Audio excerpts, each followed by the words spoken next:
Hi, everybody. You're all very welcome to join us today. We're at our Midwest Areas and Mental Health Ireland joint webinar. And our webinar today is Understanding Counselling and Talk Therapy. So first of all, I'd like to welcome our panelists. So we have Dr. Sean O'Connell from TUS, who's going to give us a wave there. We have James O'Regan from My Mind. And we have Shane Hickey O'Mara, a private psychotherapist, a newly qualified psychotherapist as well, I might say as well. So you're all very, very welcome. Thank you so much for coming along today and agreeing to speak with us today about what is counselling. So just let everybody know that, what's going to be happening over the next about hour. It's about an hour. We're going to have a panel discussion. You are welcome to send in questions. You can send them in anonymously as well. We will try and answer them as best we can. If there are some that we can't answer, we will try and send out information after the fact. Anyone who has registered will get an email also after the fact with some resources and some information.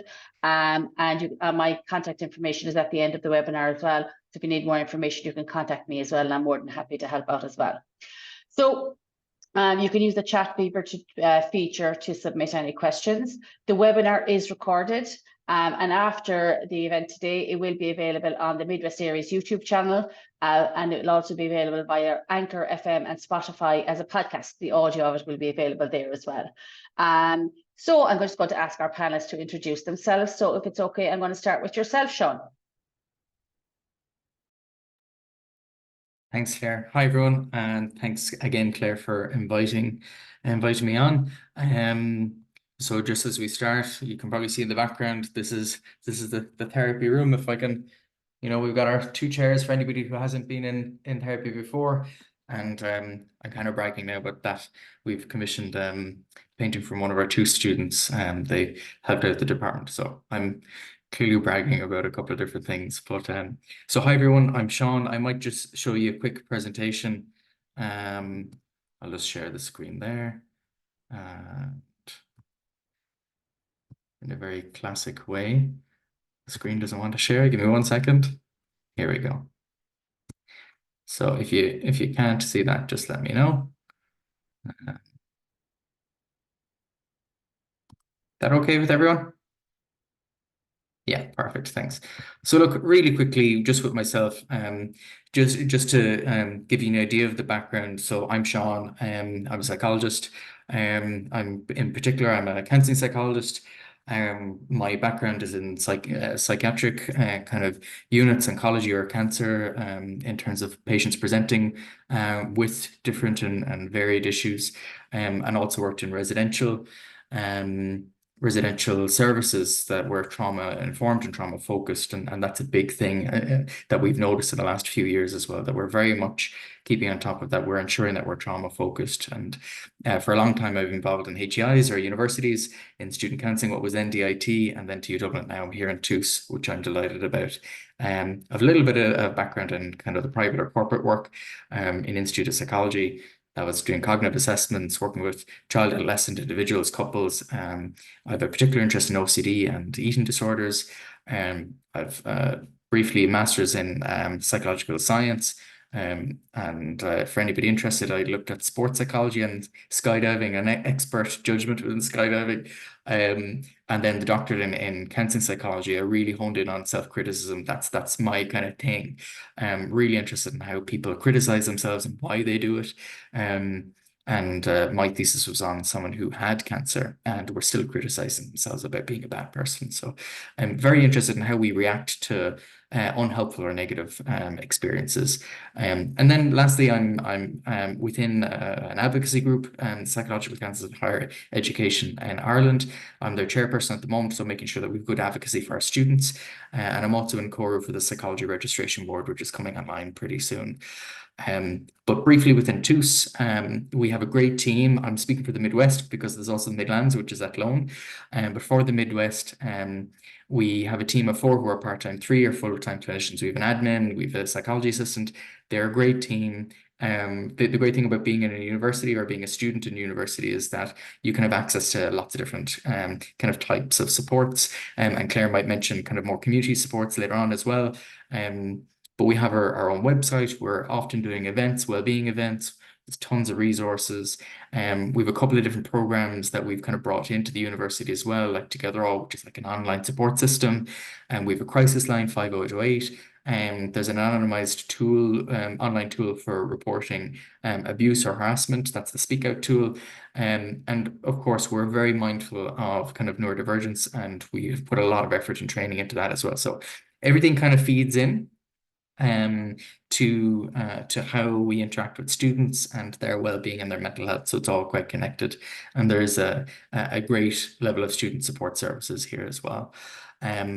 And briefly, just a couple of different notes. I'm sure we'll be talking about it in a small while, but for anybody who hasn't experienced therapy before, a way to look at it is that clinicians are here to help.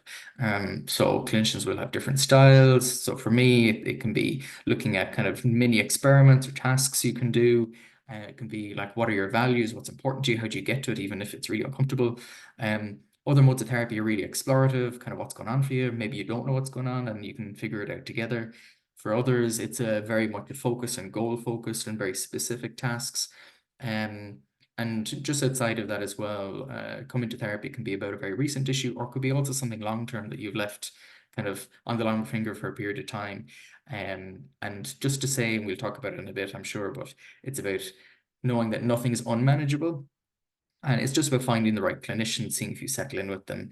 But ultimately, do what's best for your future self. But that's a really quick whistle-stop tour of me and my wishes for you. And I'm just I'll stop there.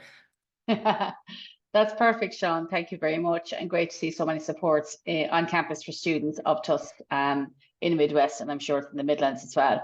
Yes. So I'm going to come now to James O'Regan. So James, can you let us know a little bit about yourself and where you work? Do you want to unmute yourself? Yeah, I'm originally from West Limerick, and I live and work in Limerick mostly these days. I'm with My Mind and been with them since 2016. That was the same year that I graduated with a honours degree in counselling studies, counselling psychotherapy studies through ICAS. And the same year as well, I became fully accredited counsellor. And since then, I've worked 8 years, mainly with My Mind, although I have quite a few private clients as well, building that up, and gained a huge pile of experience, of knowledge, relearning, you know. And it just takes me, what I'll talk a little bit about here is the two things that really have stood out for me from my experience mainly. And first and foremost, it's the relationship.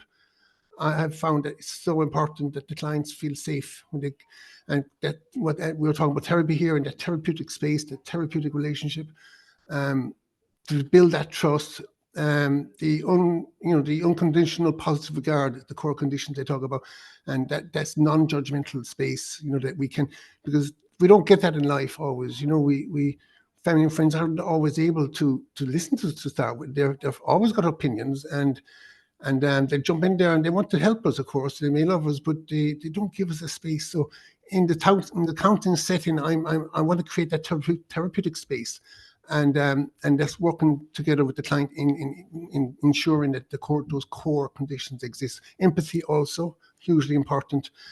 Stepping into their shoes and knowing that they know you're there for them and you're trying to understand them. And then, of course, the congruence, being real. And when I speak to my clients, I really encourage them to. I want them to be authentic, to be real, to try and bring down the mask if they can, and to unfiltered, just say what they feel, and sit with the feeling. Now, the second thing, I don't have much time, but the second thing that's really stood out for me is the no two people are the same. There's no one size fits all. I describe it as it's tailoring. I work integrative. At the foundation of it is person-centered, but it's integrative. I draw from different schools because we're tailoring something that works for the client, and it's collaborative effort. So there's no one size fits all. It's working together. It's tailoring something for the individual, and of course, yeah, and that depends on the assessment. And I'm probably running out of time, but No, you're absolutely fine, James, but thank you very much. And we might come back to some of the things that you both spoke about, hopefully in our discussion as well, in terms Yeah, of, so we can help people to understand counselling and talk therapy. Exactly. So yeah, thank you, yeah. James. Fabulous. Thank you very much for that. So Shane Hickey-O'Mara, we come to yourself now. Would you like to introduce yourself there? Hello, Claire. Thank you so much for having me. And just introduce myself. I'm a recently qualified psychotherapist. I studied with PCI College, and one thing I'm quite excited about on this panel is getting to be on the panel with two men like Sean and James who have so much experience, and to be able to kind of learn from their careers, given I'm at the beginning of my own. So, I've been working with clients for a year and a half, and I currently have 3 that are in private practice. I'm kind of applying for agency work. I'd like to do a lot more work in the community at some point. But yeah, so I mean, what I'm really interested in psychotherapy is that kind of what James said, that idea of meeting somebody where they are. And I just naturally work quite integratively, kind of mixing different styles together. And what I found is kind of my supervisor in psychotherapy, we need to have constant supervision to make sure we're kind of up to the task and doing our job properly and ethically. But one thing that my supervisor always said to me was, you get the clients you're supposed to have. And I found that I've ended up working a lot with young people.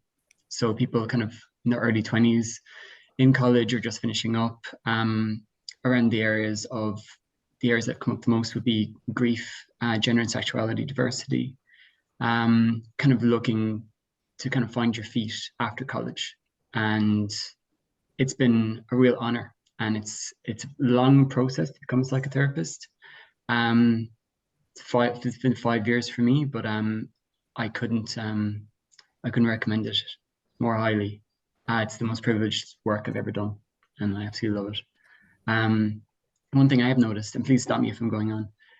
One thing I've noticed is while working integratively, people's responsiveness to creative therapies, which I found really interesting and a great way of kind of, I like long-term work. Well, it's the work I've gotten a chance to do so far. Kind of, I've had clients for over a year, a couple of them, and working with music, film, literature, and art. They have been really key to my work with clients, and they've kind of opened up difficult conversations and important conversations. Yeah, that's something I particularly enjoyed. And then for my thesis, my area that I wanted to focus on was in the area of gender and sexuality diversity. And what I looked at was the lack of training provided in colleges in order to be, ethically and properly ready to work with diverse clients. And I interviewed a lot of therapists who work specifically in that area, looking at their education in college and their recommendations for anybody who's interested in working further in that area. So that's kind of me. Yeah. That's brilliant, Shane. No, this is maybe a lot of experience. I mean, we all bring our experiences in life as well to everything that we do as well. And I just want to congratulate Shane as well, who's been recently elected to Limerick City and County Council as well as a different type of councillor. Still a lot of listening goes on in that one, I'd say as well. It's so very similar skills. Yeah, very similar skills. So, I mean, just in the talk and there and in your explanations, like you were talking about, sort of integrative and, using different words to describe. So, like, is that how you would describe counselling or talk therapy? Would you describe it by the schools, or is there a simpler way to describe what is counselling and talk therapy? Who would like to answer first? Do you want to start, Shane? You're unmuted. Yeah. I suppose you can have all the theory and all the education in the world, but when somebody walks into the room, you need to meet them exactly where they are. And you need to support them in whatever way they need to be supported in that moment. So having reference to theory and different styles is fantastic, but it may not be appropriate for the client in front of you. So what I like to do is kind of, as I get to know them, go, okay, so maybe today we're going to use a bit of CPT. There's a lot of things going on. We're going to try and clear the path and try and,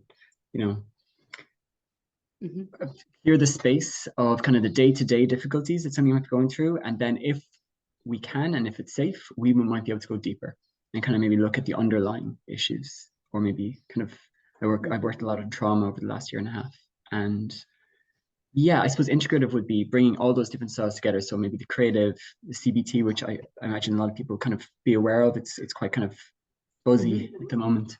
And then maybe deeper work or specific work, depending whether it's, Yeah. different Perfect. skills from different areas. Make sure that you Skills to actually meet the person properly. And cognitive behavioral therapy, which is the CBT, I know has shown great results for a lot of people who are actually going through perimenopausal or menopausal. That is been and in other areas as well. Just that's another form of therapy as well.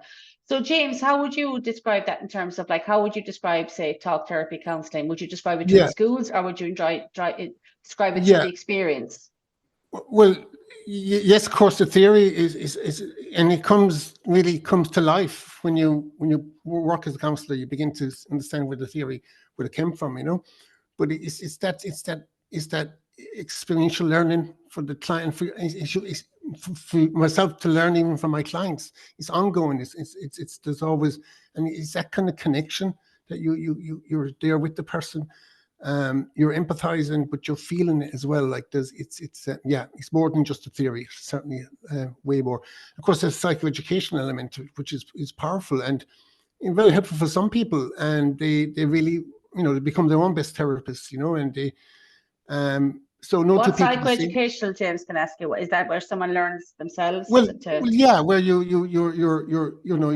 sharing some of the theory, you're talking about some of the ideas and of therapy, and they do a lot of reading themselves. I mean, outside of the therapy setting, they can inform themselves. They come back in, and they might know more. Might know the theory better than yourself, even. But then, yeah, and sometimes we've got to be careful. We don't want them intellectualizing too much. We want to kind of help people. Sometimes there's a block with the intellectual mind and the unconscious mind, and the intellectual mind is sometimes a barrier to the unconscious. So we need to try and shine a bit of light on that, become enlightened. Hopefully, allow them to become enlightened.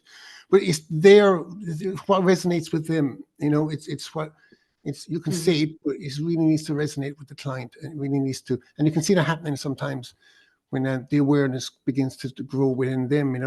Sure, that's sort of a light bulb moment is what you're describing a little bit, which I've experienced myself sometimes. And it clicks, and it's good. It's to go with the client. I mean, if you're going to dispute, challenge, but very gently, so it's allow them to come to realize for themselves, Sure. And it's about holding them in that space. So empowerment is very important. We don't want to go in and disempower people.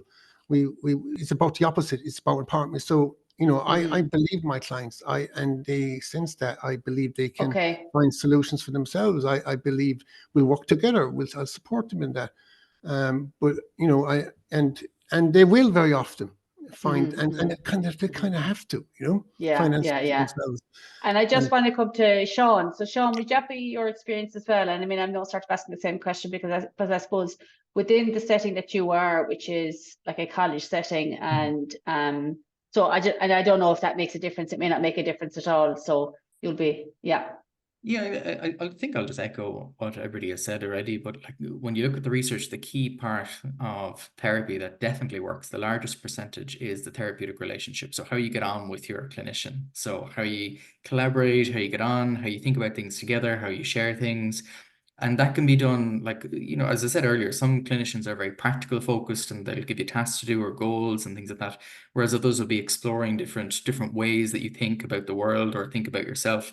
I think we do prioritize, how you develop that trust in the relationship, the therapeutic relationship, and what comes out of that. Because I think James has said, it's not like your friends, because your friends will be jumping in with their 2 cents. Whereas within therapy, you have this privileged space. It is a privilege to work with clients. You have this open space where you're not going to feel judged, and you can say what's on your mind. You can discuss your own experiences. And the other thing I would say is that I would often tell clients, and especially within a short-term service like student counselling, I want you to be your own clinician. So by the end of a few sessions, I want you to know what to do in future, or try even just come away with 1 or 2 skills or ways of thinking that you may not have thought of before. And I think that's one of the, if I can say, a loose goal as we move forward, regardless of our approaches. Yeah.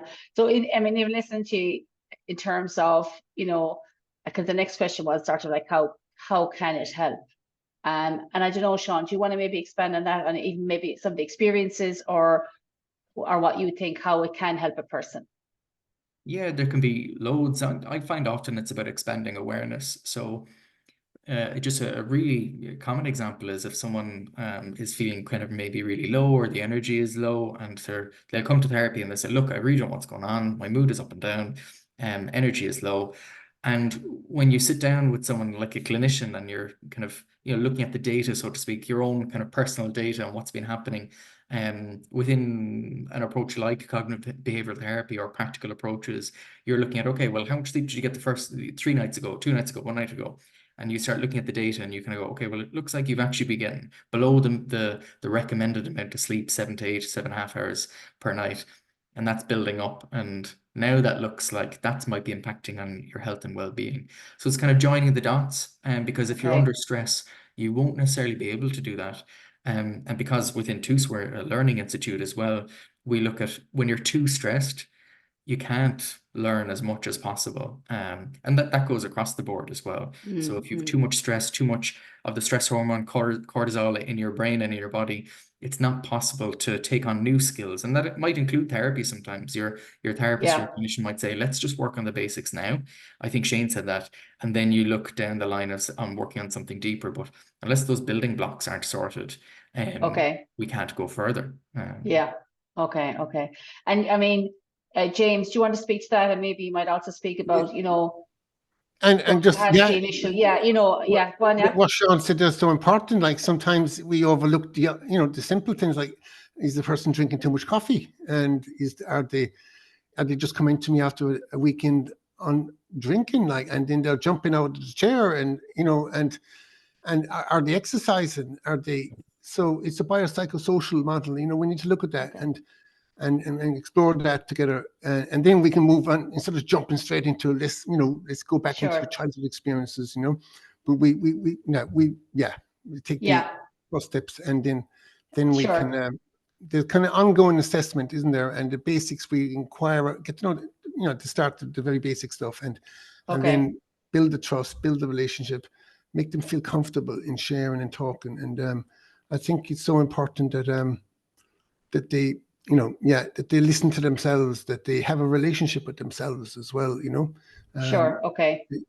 the relationship with themselves isn't as Sean said there, the self-criticism he talked about there, the inner critic, and we need to work on that. I have a relationship with the client, and I want it to be a really good one, but also I want them to work on the relationship with themselves, and they have one whether they know it or not. We all have a relationship whether we know it or not. Yeah, absolutely. Yeah. No, that's very, very true, James. Shane, would you add anything to that? Yeah, I mean, I like the idea of the analogy of joining the dots, and that's kind of how I think of psychotherapy. It's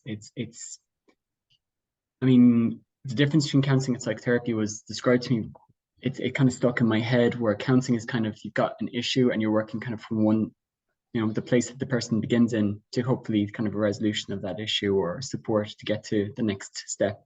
With psychotherapy, it is far more organic, and that it's almost a case of, you go down one path and then you backtrack and kind of go over to another space, and you kind of look at patterns, and it's kind of almost like threads in a quilt or in a tapestry almost, and that's why it's very explorative, it's very organic and creative. No, that's very interesting. And I suppose for me, like, I know I have access to counselling and talk therapy, but it was something I resisted for a very, very long time, I have to say. It's a scary concept. It's scary to meet a stranger and to talk about what's going on for you. I know that and something that you probably may not talk to maybe your closest relatives or friends about. It's something that maybe is quite hidden. So in terms of that, like, it's quite a personal relationship. So in terms of for a person who maybe is thinking counseling, talk therapy, psychotherapy, whatever, it's something that maybe could support me, whatever I'm going through, like, how would they go about it? How would they go about looking for a counselor, therapist, psychotherapist, psychologist? What's the difference? And, when should they go look for one or the other, if you like? Do you want to start maybe, Shane, from your own perspective? Sure. So I think that if somebody is going to take that big step, and it's a brave step, I mean, I always say to any client who comes in to work with me, it's like you've done a really brave thing by just kind of showing up here and taking, you know, a chance on yourself and hoping to help yourself. But to also remember that you're employing someone and to make sure that they're the right person for you and that they get you, or that there's a really good vibe. I mean, I remember somebody mentioned it, it's like almost like dating. You know, it's not, if you go for a couple of sessions with a client and say you're not actually clicking, or you don't feel like they're the right person for you, say it to the therapist, say it to the counselor, because they want to be the best person. You know, they want you to see the best person, the person that you need. So just kind of remember that at the end of the day, you are, you know, you're employing someone. Okay. I think that's really important to remember when you go in, that you have the power to go, it's not for me, or I prefer this, or whatever it might be. Okay. Thank you, Shane. Thank you. James, would you feel this, like, in terms of, and I know that you work within My Mind, so you've quite a varied range of different disciplines, I think, within My Mind as well, have you? Yeah. Okay. So what happens within My Mind or with yourself in terms of someone coming along and wanting to access some therapy or counselling? And they book themselves and they read my profile and they decide on that and they come in, and it's similar to what Shane was saying there. It's like, you know, I want to make them feel it's okay if they don't feel I'm the right fit, you know. That's perfectly, you know, it's not rejecting me. It's not like, you know, sometimes there's kind of they feel bad about it. Like it's no problem. It's nothing. Or I might feel that maybe they might be more suitable for someone else, you know. And on some occasions I would say maybe someone else would be better, you know. Yeah. So, and that's okay. We're finding the right person, the right match. That's so important. And as Shane said, they're paying good money for this, so they want to get the best possible, and they need to be safe. And it's safely. I mean, transference goes on as well. Unconscious stuff goes on. It's finding which they wouldn't be aware of. Like, but if they don't feel right about something, then listen to that. You know, and I want them to verbalize. I want them to tell me this, even if they feel just I don't feel comfortable with you. That's fine. I'm okay with that. You know. Yeah, it's good for people to know. Because it may not be either any of you that someone goes to see, maybe it could be some. So in terms of understanding that, to follow their, I suppose you started talking about that, like sort of gut instinct, that sort of instinctive feelings that we can get when we're in a situation, but whether it's right for us or not. And Sean, you might even talk to, because I know when I first went to my first counselling session, I wasn't sure if it was a gut feeling or if I was just scared because I was going to be talking to someone like that for the first time. And so, do you think it would take a couple of sessions or I mean, within your experience then within, like, there isn't, like, you have options within TUS in terms of different counsellors and stuff available. So how would that work? Or, coming into yourselves? Yeah, and I think briefly, the key word that shows up for me is permission. Like, so for anybody thinking about coming into counseling, or psychotherapy, it's that permission that you can say, I'm not really feeling this, or I don't know what that's about. Can you help me with this? Or do you know what? I'm gonna head away and I'll try something different. And that's totally okay. I think when we think about other maybe professions that we're not used to doing that, so I think we apply the same, but just to know that it's quite unique and that's okay to say. Within TUS, it's a short-term counselling model. People come in, they can book appointments through our website. They can literally drop in, and our admin here, Emer, she will greet them. There's a lovely waiting room we call the Zen Den, and there's kind of nice kind of lighting. We don't have harsh lighting, lovely couches. And then they get booked in with a clinician, and we go for several sessions. But there's within student counselling, we also do kind of a brief, what we call a screening kind of questionnaire, and that questionnaire is really just asking how you've been doing over the last couple of weeks, and have you felt low or anxious, or how's your sleep, and those kind of maybe practical things as well, which helps us pinpoint some of the therapy. And you might find other clinicians, broadly do that as well, outside of TUS. And it's just, again, about kind of redirecting some of the work and kind of go, well, I'm noticing that, you have 10 units of alcohol every week, and anything that we need to take a look at, or whatever that might be. And we review. Look, how do you think things are going? Do you think you can continue on? Do you feel like we've looked after some of the goals that you were wishing for? Do we need to move on? Do we need a more specialist service? So there's always avenues and options. And worst case scenario, there's loads of online resources and kind of videos and self-help, educative books on how to mind yourself, skills. There's loads of things. Sometimes with clients, I'll be saying, look, this might sound a bit strange, but I dare you to challenge me on exhausting the list of resources and skills that you can pick up here, because they won't be exhausted. There's so many things that can help the student and the client. Yeah. Okay. And like, I mean, it's such a personal and can be quite an intense relationship. I mean, it could be one of the most intense, exposing relationships, of a person's life. So, and as you've all said, it's very important that, that safe space is created for the person when they're coming in.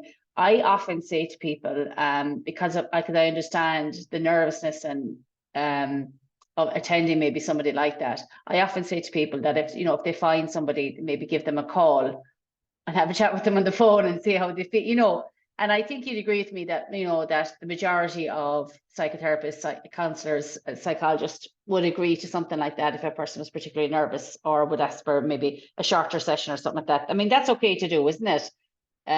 To reach out to someone like that and just say, can I just have a quick chat before I commit €70 or €20 if it's my mind, or whatever it might be. What do you think? Is that something that's permissible? I think so. It's all about, as we said, it's about the relationship. And if we can do something to reduce that level of nervousness, and if we can form a connection even on the phone and go from there, regardless of what happens, I think that's great. And some clinicians will have a website with like an About Me section. You could look that up as well, or there's a directory, there's online directories where you can kind of go, okay, well, that's what they're interested in. And then a call or an email as well. There's nothing wrong with that. Perfect. I'd encourage that if you're really not necessarily concerned, but like if you're really worried about coming in, and giving the heads up, that's totally okay. Yeah. And within that then, so I mean, during COVID, so much stuff moved online, and now and post-COVID, we have come into this hybrid world. Look at us, we're having this discussion on a webinar, whereas, pre 2020, you probably would have had it in a room and invited guests in person and, and everything else. So, there's a lot, but it also did change counselling, I think, and therapy, in that so much of it now can be done online as well. And is there a difference, or has that made a difference? Have you any experience in terms of, has that been positive, has been just okay, has been negative, or anything like that? Yeah, I might jump in there if that's right there. Yeah. When I started my course, it was actually 2020. So from the very beginning, we were working, like when we were doing our training, we were working with our classmates. It was all online for the first 2 years. And what I found from working with clients is different clients prefer different, some people prefer being online. I've got a client who only works online. I've got one that's hybrid, and then one that is only in person, and that's what she chooses. Yeah, I mean, I think at first I remember it being I was quite frustrated, because there are things that you do in the room that you can't do online. Like techniques, or when it comes to creative therapies, it's much more difficult. But I have found that both have yielded a lot of positive results for myself and for the clients over a long period of time. So as a therapist, I don't see any difference between my clients that I see online or in person. It really does depend on what they prefer. Okay. And what works for them, and especially online, that they are in. It kind of stuck with me quite early. They need to feel that they're in a safe space to be online, so that they have maybe a room, or that their apartment isn't full of their friends, or their housemates, or whatever it might be, that they've actually got the privacy and the safety to do it can be incredibly vulnerable work. Yeah. And also that they've got the technical ability, because it's unfair to just expect everybody to have a laptop or a strong internet connection. That that you work with them as best you can with what they have. Perfect, Shane. Yeah, that's an experience that you could definitely having studied through online, that you can relate. Sean, because I want to come to you, because I know that TUS have sort of expanded beyond that. So during COVID, I would imagine that you would have had to do some of this online, and we're trying to find ways, creative ways, as so many organizations did, to try and respond to the need, psychological needs of the students that were probably all online at that stage. But I think you've expanded that now again since, have you, Sean, in terms of what you offer, have you? Yeah, look at the services there for in-person appointments, but the benefit, let's say, of the online is that the student can be, or the client can be anywhere, and we're spread through multiple different campuses. You know, we've got Clonmel and Thurles and Ennis and Clare Street in Limerick and Moylish and Cuna. So there's a multitude of campuses, but then the student might be coming from kind of, you know, they might be commuting quite a fair distance. So if it's possible, and we'll be flexible to that, and they, as Shane said, if it's a safe and confidential space that they can do the session from, then we're all for that. And I think it's opened up a lot more accessibility for the student. And there is that flexibility then, rather than being constricted by, let's say, a certain timetable, because you have to factor in transport and costs as well, especially for students. So there's a lot of merits to it, but I do appreciate as well, I think Shane said as well, that if you're doing more interactive or creative therapies, it's a little bit less. So there's pros and cons for sure. Perfect. Thank you. Thank you. And James, I know that My Mind basically sort of changed the face of, or changed the way the council has done that so much. Am I right in that, in terms of what My Mind offers? Yeah. They have a very secure website, and they were offering online before the pandemic happened, you know, and but it really took off then, because it was the only way that people could work and could do therapy, and it has, for some people, really has worked, because for the reasons that the guys just shared there, but also because of, you know, transport and being able to get to the therapy room. You know, I mean, you might just have a small window where you can meet someone online, and you can blend it. What we're looking at now is, Christian would know more about the statistics tonight, but you might be going towards a more blended sort of, where you might do some sessions online and then also meet your clients. And I've had a few now that would come in to see me face to face, but then if they couldn't make it, they would go online. Okay, perfect. So yes, it does. It, especially when it comes to having to travel, finish working, to travel across town to get to, you know, and all the costs associated with that, as well as time costs. But there's juries out in it. We don't know. There's probably the research will come in. There'll be the research in this now. Loads. Sure. And they'll be for that to come in. trying to decide whether, you know, it's you know, whether we're missing something there. We probably are missing something, because you know, non-verbal is huge. Like, you know, the non-verbal communication. And you know, we're only seeing the person's head sometimes. We don't even see, right? You know, so you're missing out on those cues that maybe you might see in person, and not even be aware of it. That type of thing. Yeah.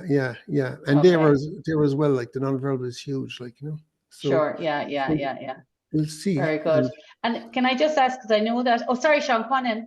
Just anecdotally, I have noticed in the past, before I joined Tucson, just with some private work as well, for the online work, sometimes clients would prefer to maybe meet for the first session, and then from there they would say, right, I'm happy now. So people have a different preference as well. So I did notice a good few clients that said, look, let's meet up in person, and then after that, I don't mind if it's online. And it's different ways of connecting with people. But I think once that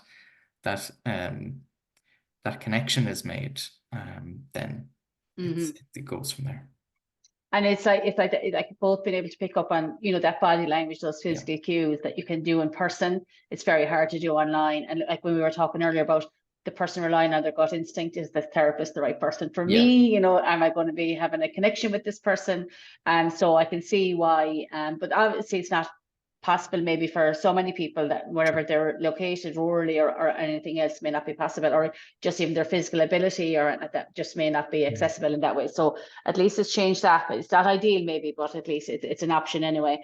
And I just want to highlight as well that I know that My Mind do offer therapists in different languages and cultures as well. And I know that everyone would try and do that as much as they possibly can within every area that they're in as well. I want to come back to creative therapies, because we talked about it. Shane, you talked about it a little bit as well, because that is that an extension of it? Is it something? Is it the same with creativity, or is it something separate, or, you know, what is it? Because I can see a lot of people are like Mental Health Ireland have a creativity for wellbeing workbook. Midwest Areas, who we partner with on this webinar, they have modules and things that they encourage for creativity as well for well-being. So like, is it the same thing, just in a different way, or no? Oh, sorry. Go on, Shane. No, go on, Shane. Yes. So I mean, I think there are definitely psychotherapists who specialize in creative therapies, and it might be the kind of the primary work that they do. But what I find it useful for is is getting to know someone. So for example, if somebody comes in and you're speaking to them and they talk about having, being really down, but they start playing a video game.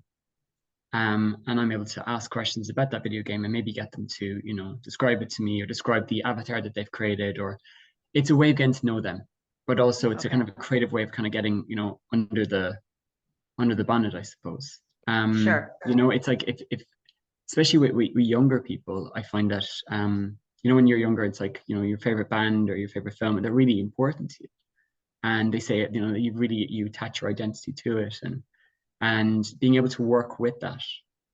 So I've got a client who's a musician, and she writes songs and she negotiates things through music, like what she's going through in her own past and her relationships.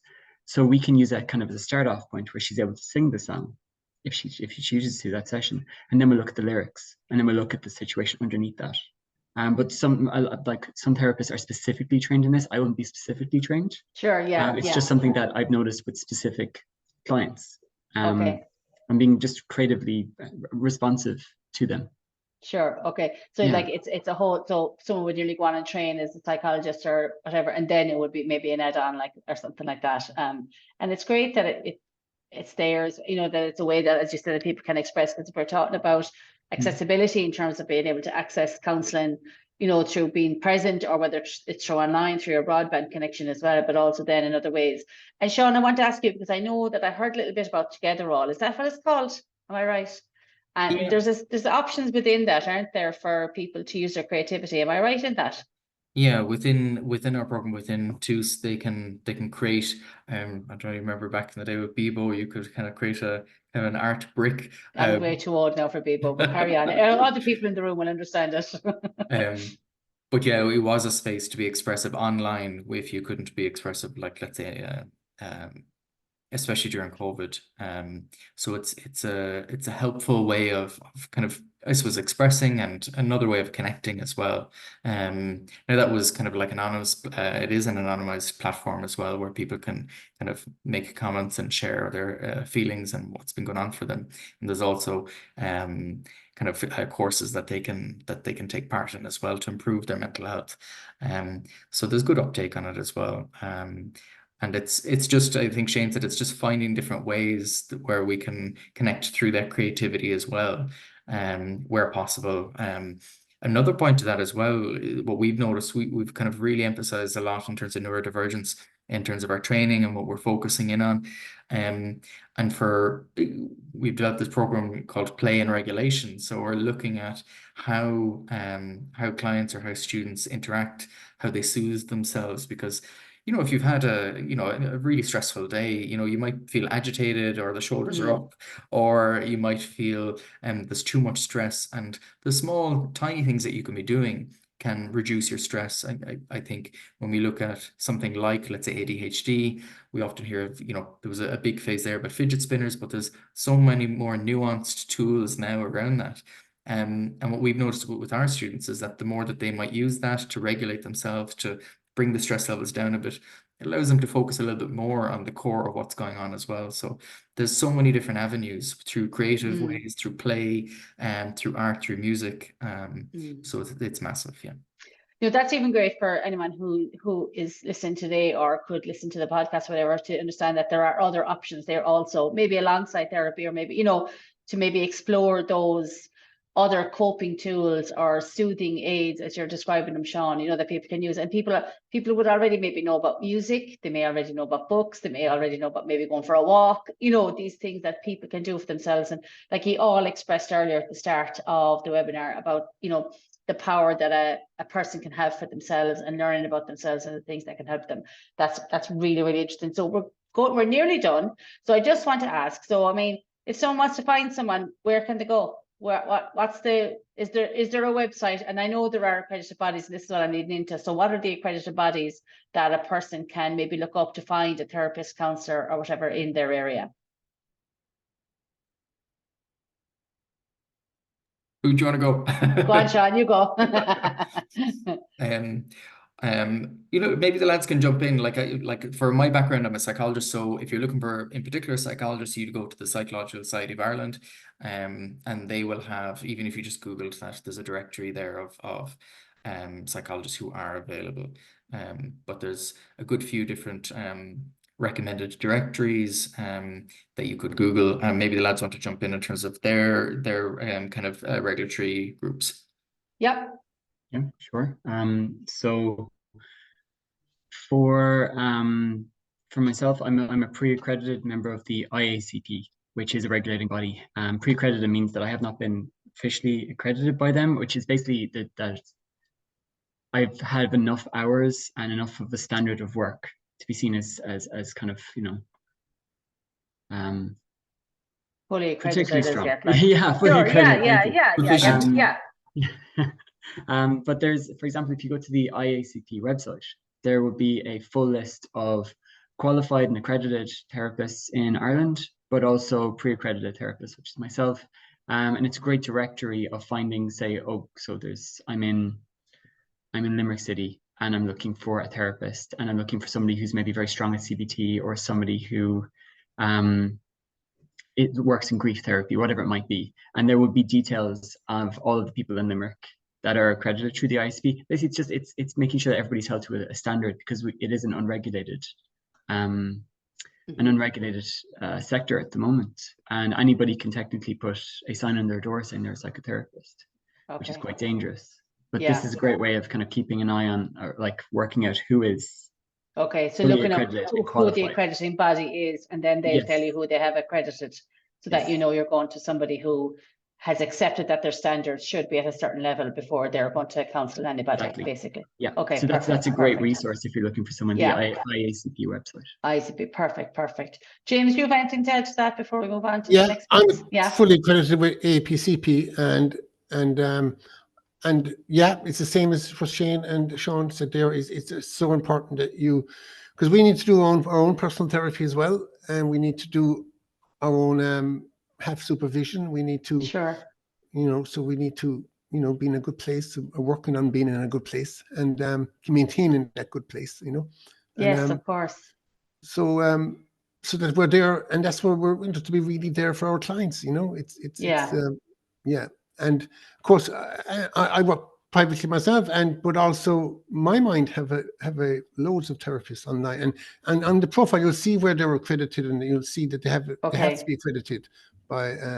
And having an organization like My Mind, then they're going to make sure they're not going to put anyone in their books unless they're fully accredited. Or maybe they're pre-accredited, but they'll be and then they're in line with all the legislation, and the Coro's coming up now as well. I don't know how long it's going to take. Perfect. Yeah. But Coro's Coro's a new registration or a new accreditation, is it, Sean? Yeah. So for Coro, they're going to be like the more, let's say, official regulatory body for mental health clinicians. Particularly, they're going to be starting with psychologists and then moving towards psychotherapists and counselors. There's still kind of a couple of details that are being kind of managed at the moment, but relatively soon that'll be rolled out. I don't want to be speaking on behalf of them. But what I would say, just I think to James's point as well, is that look, do your research, shop around a little bit. It'll only take you maybe 10-15 minutes to see what the background is like. As Shane said, look at the skills that they're honed in on, or the type of issue that you want to work with. And the location as well. And don't be afraid to ask them questions as well. I think we're all kind of delighted to be asked questions. I'm delighted with this today as well, but I would encourage anybody looking at this or listening to this to ask your clinician questions. So, what was your training like, and what way do you work, and those kind of things. There's absolutely nothing wrong with asking those questions. Okay, perfect. That's great. And a question I didn't even thought about, and we don't have time to go into it now, but it's like, who looks after the therapist? The therapist looking after everybody else who looks after them. But you've obviously stated that, you know, there is a supervisory sort of support and everything there as well. So just that odd thought popped into my head. So listen, guys, thank you so much. And I know it's been a sort of a very much a whistle stop tour, but I think we did manage to get a good bit of information out there. I hope we did anyway for everybody listening and watching.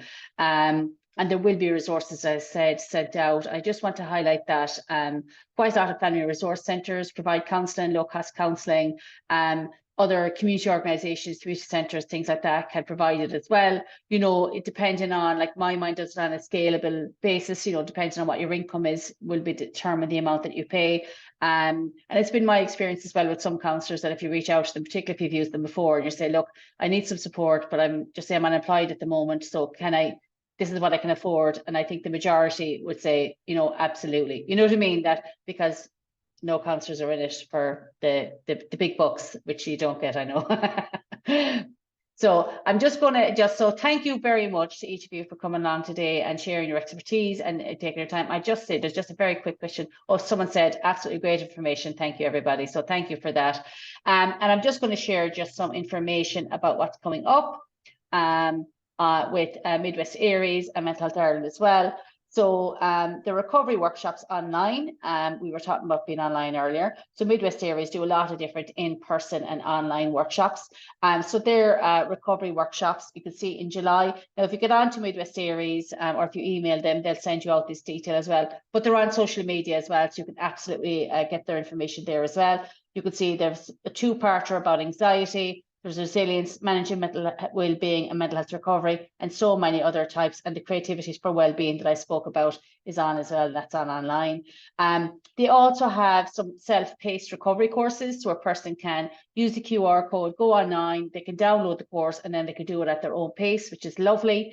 And you can see one is there introducing occupational therapy for mental health recovery and understanding acute mental health services, because it can be complex, it can be scary for a person or for someone you're supporting. So that can help a person to navigate mental health services if they need to.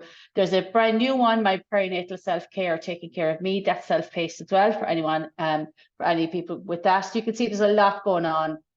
The next webinar is going to be the end of July. It's always the last Wednesday of every month. And they're going to be talking about doom scrolling, which is a new word. And what is it and why is it bad for our mental health? So there's going to be a panel of people discussing that, which is going to be, I think, very interesting because particularly with today's news, you know, every day's news lately, there's a lot of it going on. So this is some of the resources that Mental Health Ireland have. We have some brochures there. We do free workshops, programs and webinars to community groups. We do charge corporates, but we do it on a Robin Hood basis. So what we make from corporates, we use to fund the community ones.